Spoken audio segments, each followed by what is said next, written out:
নমস্কার, মামুনস কিচেনের নতুন আর একটা রেসিপি নিয়ে আমি আবারও চলে এসেছি। আশা করছি সবাই খুব ভালো আছেন, সুস্থ আছেন। আজকে আমি নিরামিষ একটি পনিরের রেসিপি আপনাদের সাথে শেয়ার করব। আজকে বানাবো ভাপা পনির। এই রেসিপিটি বানানো খুবই সহজ, খুব অল্প উপকরণে অল্প সময়ে তৈরি হয়ে যায়, কিন্তু খেতে হয় দুর্দান্ত। যে কোনো নিরামিষের দিনে আপনারা এই রেসিপিটা বানাতে পারেন। তো চলুন রান্নাটা শুরু করব। তার আগে বলে রাখি, পুরো রেসিপিটা স্কিপ না করে দেখুন। যদি ভালো লাগে লাইক, শেয়ার, কমেন্ট করতে একদম ভুলবেন না। আর তার সাথে আমার চ্যানেলে নতুন বন্ধু হয়ে থাকলে চ্যানেলটাকে অবশ্যই সাবস্ক্রাইব করে আমার পাশে থাকবেন। আপনাদের সাপোর্ট ছাড়া আমার পক্ষে এগোনোটা অসম্ভব, তাই আপনাদের কাছেও একটাই অনুরোধ, প্লিজ আমার পাশে থাকুন এবং আমার রেসিপিগুলো যদি ভালো লাগে আমাকে একটু লাইক কমেন্ট করে সাপোর্ট করুন। তো দেখুন আমি এখানে 300 গ্রাম ফুল ক্রিম পনির নিয়ে নিয়েছি। আপনারা চাইলে ক্রিম ছাড়া পনিরটাও নিয়ে নিতে পারেন, তবে ফুল ক্রিম পনিরের তরকারিটা বেশি ভালো লাগে খেতে। পনিরগুলোকে আমি বড় বড় টুকরো করে চৌকো চৌকো শেপে কেটে নিয়েছি। আপনারা চাইলে যে কোনো শেপে যে কোনো সাইজে কেটে নিতে পারেন। এবার পনিরের মধ্যে পরিমাণ মতো লবণ, হলুদ গুঁড়ো এবং শুকনো লঙ্কার গুঁড়ো সামান্য একটু দিয়ে মাখিয়ে নিচ্ছি।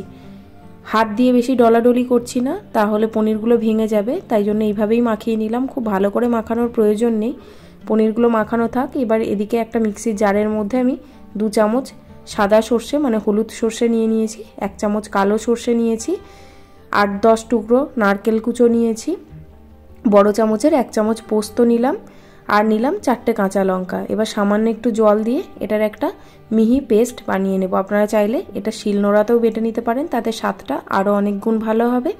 তো দেখুন মশলাটা আমার বাটা হয়ে গেছে।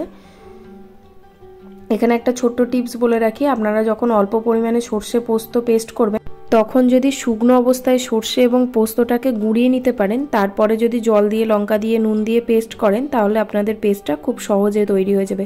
কারণ অল্প পরিমাণে সর্ষে পোস্ত যদি জল দিয়ে প্রথমেই পেস্ট করতে যাওয়া হয়, তাতে গিয়ে পেস্ট ভালো মতো হয় না।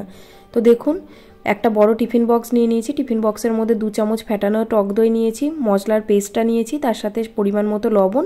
এছাড়াও আমি দিয়ে দিচ্ছি সামান্য একটু হলুদ গুঁড়ো আর 2 চামচ কাঁচা সর্ষের তেল, যেটা ছাড়া এই ভাপার রেসিপিটা একেবারে অসম্পূর্ণ। কাঁচা সর্ষের তেল এবং সর্ষে বাটার গন্ধে কিন্তু ভাপার রেসিপিটা ভীষণ ভালো লাগে।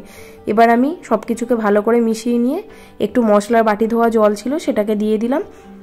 আপনাদের কাছে যদি মশলার বাটি ধোয়া জলটা না থাকে তাহলে সামান্য একটু জল মিশিয়ে নেবেন, না হলে ব্যাটারটা একেবারে ঘন থাকলে রেসিপিটা ভালো হবে না। সামান্য একটু জল মিশিয়ে নিয়ে যখন এরকম ঘনত্ব আসবে তখন লবণ হলুদ মাখানো পনিরগুলোকে দিয়ে ভালো করে মিশিয়ে নিতে হবে। দেখুন আমি পনিরগুলোকে মিশিয়ে নিয়ে ওপর থেকে 2টো চেরা কাঁচা লঙ্কা আবারও দিয়ে দিলাম। রেসিপিটা একটু ঝাল ঝাল হলে ভালো লাগবে। আর দিয়ে দিলাম 1 চামচ মতো কাঁচা সর্ষের তেল। সব কিছু দিয়ে ভালো করে টিফিন বক্সের মুখটা আটকে কড়াইয়ের মধ্যে আমি দিয়ে দিলাম জল। জলটা এমন পরিমাণে দেবেন যেন টিফিন বক্স থেকে অনেকটা নিচে থাকে জলটা, না হলে যখন জলটা ফুটবে ঢাকনা দিয়ে জলটা ভিতরে চলে যাবে। আপনারা চাইলে এই জলের ওপরে একটা স্ট্যান্ড বসিয়ে নিয়ে তার উপরেও টিফিন বক্সটা দিতে পারেন। তো দেখুন আমি গ্যাস জ্বালিয়ে টিফিন বক্স বসিয়ে ওপর দিয়ে ঢাকনা দিয়ে দিয়েছি। ঢাকনা দিয়ে 5 মিনিট মতো ভাপিয়ে নিয়েছি। 5 মিনিট পর ঢাকনা খুলে নিয়ে টিফিন বক্সটা বার করে নিয়েছি। একটু ঠান্ডা হওয়ার পরে খুলে আপনাদেরকে দেখাচ্ছি। দেখুন কত সুন্দর দেখতে হয়েছে, দেখেই কতটা লোভনীয় মনে হচ্ছে, খেতে তো দুর্দান্ত হয়েছে। আপনারা অবশ্যই এটা বানান বাড়িতে, আর বানিয়ে আমাকে জানান আপনাদের কেমন লাগলো। আর পনিরগুলো ঠিক ততটাই সফট আছে, একদম শক্ত হয়ে যাবে না। তো আমি সার্ভ করে দিচ্ছি। রেসিপিটা ভালো লাগলে লাইক কমেন্ট শেয়ার করুন, আর আমার চ্যানেলে নতুন বন্ধু হয়ে থাকলে সাবস্ক্রাইব করতে কিন্তু একদম ভুলবেন না। সাথে বেল আইকনটা প্রেস করে দেবেন। এরকম নিত্য নতুন রেসিপি দেখার জন্য আমার পাশে থাকুন। আজকের মতো এই পর্যন্তই, দেখা হবে খুব শিগগিরই। ততক্ষণ সবাই ভালো থাকবেন।